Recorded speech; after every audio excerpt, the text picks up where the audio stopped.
Good morning, guys. It's 5 a.m. in the morning and we are going to make something special. We are going outside to a small castle and have a shooting there. And the shooting will be about just a little fellow, the DJI Osmo Pocket that I got from a colleague over the weekend so that I can test and review it. It's going to be awesome. But first, I have to do some things. Get a coffee, make a montage about this stuff that I have to pack, and roll the intro.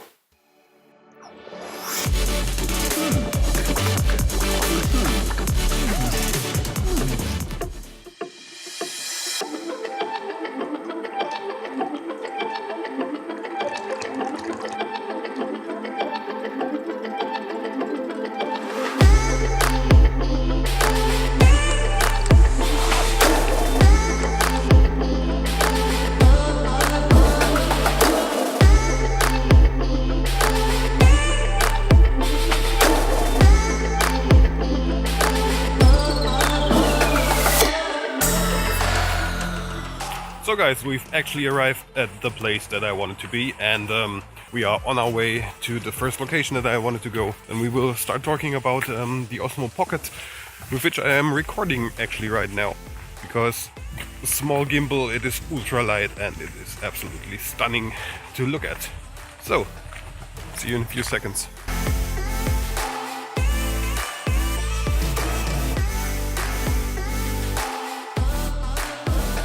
So the Osmo Pocket is actually really cool. It is a €350 gimbal, or $350, whatever you want, and you can get it everywhere right now. It is from DJI and it is very, very small.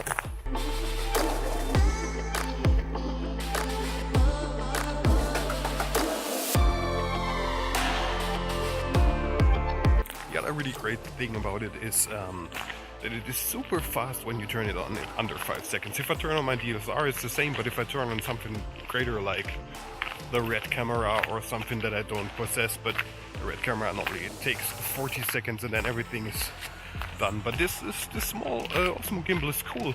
You can turn it on and then start instantly shooting stuff. See you at the next point.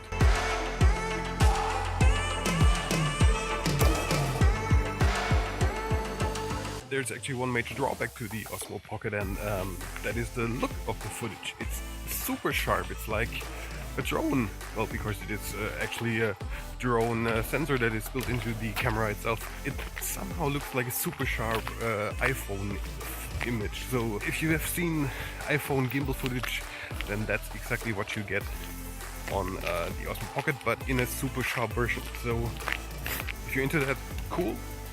If you're not into that, get yourself something 10 times more expensive than the Osmo. See you at the next point.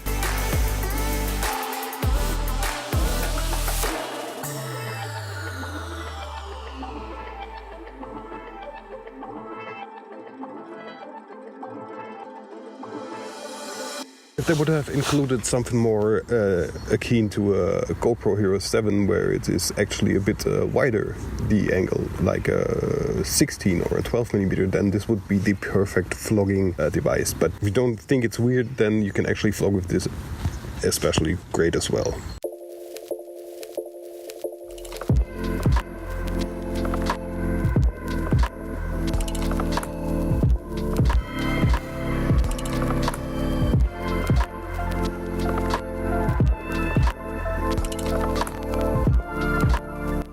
And then there's also the autofollow modus, in which I actually talk to the camera, and it actually does a great job because it follows my face and it tracks me wherever I go.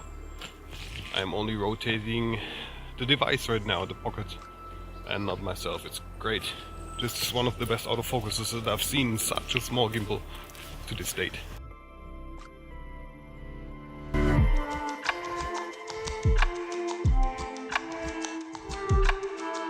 Then there's always build quality. The build quality itself feels absolutely okay. The protection case it comes with is actually really good. It is tight and it fits perfectly to the Osmo, but the gimbal itself with the camera on it feels cheap.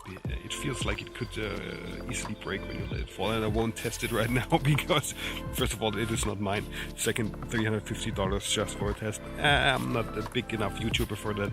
if we actually could get up to a bit more, I can buy one and throw it away and then see if it breaks or not. I'm pretty sure there is someone who has a breaking test of everything on YouTube, so go up there after the video and find yourself. So, build quality, okay, but I'm not sure if I would actually trust the black plastic that it has.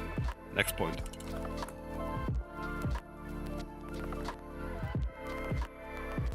And then there's always the thing if the gimbal is even stable enough. And so let's do some ninja walking together.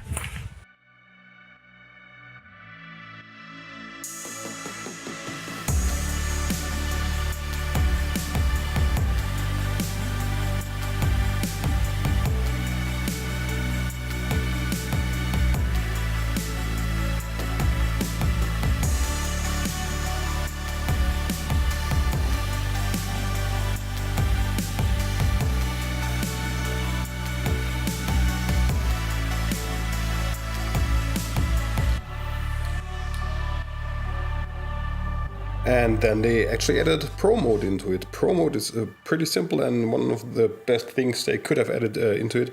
You just swipe down and then you swipe to the left until you get to Pro Mode. You tip on it and then you get those 4 different settings that you can change. In the upper corner there's normal and d-cinelike mode, and d-cin is actually the profile that you normally get as a log or something that you can color grade in the end. Then you can have, now you have different white balance settings like auto and all different colors. You have presets, and then there's also the exposure settings manual in which you can change the shutter settings and as well as the ISO settings on it. In this case I'm not using it right now. And then you have the high and low volume for the audio. So I was actually asking myself, what is that thing here right now? I'm going to show you.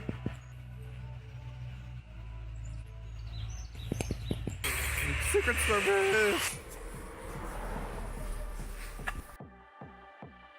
So guys, what is my actual verdict on the DJI Osmo Pocket? I have to say, this 350 euro device is so small and portable that it's one of the best things I've seen in a long time.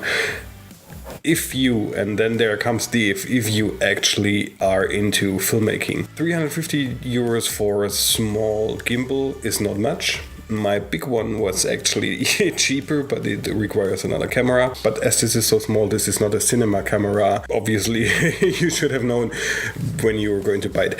This is a great pocket device for you to capture your travel stuff, or if you are not really into having a big camera and going out there. It is a great first generation device, but I actually hope that the second generation of the DJI Osmo Pocket will get better audio, so that the vlogging needs are actually done, and that it gets a bigger sensor in this case, like the one on the Mavic Air Pro, which has actually the option to change depth of field, so you can get interesting images and not everything is sharp. That's one of the main critique points that I have. Other than that, this is a great device for your vlogging needs.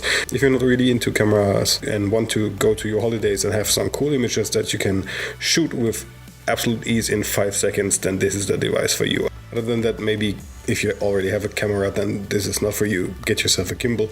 And if you have a smartphone, you may be tempted to get this. Just think about the prices and then decide it for yourself. If you like what you see and if you want to see more, subscribe down there, have fun with me, and we'll actually see us in the next video. My name is Leech. See you then.